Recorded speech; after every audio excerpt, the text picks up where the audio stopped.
ಈ ವ್ಯಕ್ತಿಯ ಬಗ್ಗೆ ಎಲ್ಲರಿಗೂ ಗೊತ್ತಿರುತ್ತೆ. A guy who inspires millions. The corporate Kannadiga. The guy who left his job which has 1.8 lakh salary for his passion and now he's ruling it. ಇವರು ಮಾಡುವ ಪ್ರತಿ ವಿಡಿಯೋದಲ್ಲೂ ಹೇಳುವ ಪ್ರತಿ ಮಾತಲ್ಲೂ there's a reality that hits harder.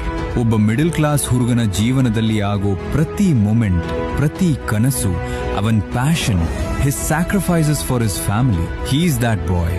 ಅದೇನೋ ಹೇಳ್ತಾರಲ್ಲ, ಒಬ್ಬ ಮಿಡಲ್ ಕ್ಲಾಸ್ ಹುಡುಗನ ಕಷ್ಟ ಏನು ಅಂತ ಇನ್ನೊಬ್ಬ ಮಿಡಲ್ ಕ್ಲಾಸ್ ಅಲ್ಲಿ ಹುಟ್ಟಿರೋನಿಗೆ ಗೊತ್ತು ಅಂತ. ಇವಾಗ ಇವರು ಬೆಳೆದಿರ್ಬೋದು, but he don't forget the way he comes through. ನನ್ನ ಲೈಫಲ್ಲಿ 30 ಸೆಕೆಂಡ್ ಇರೋ ರೀಲ್ ಅನ್ನೇ 2 ಟೈಮ್ಸ್ ಅಲ್ಲಿ ನೋಡೋ ನಾನು, ಇವ್ರು ಆಲ್ಮೋಸ್ಟ್ 1 ಅವರ್ ಪಾಡ್ಕಾಸ್ಟ್ ಅನ್ನ 1 ಸೆಕೆಂಡ್ ಕೂಡ ಸ್ಕಿಪ್ ಮಾಡದೆ ನೋಡಿದ್ದೀನಿ.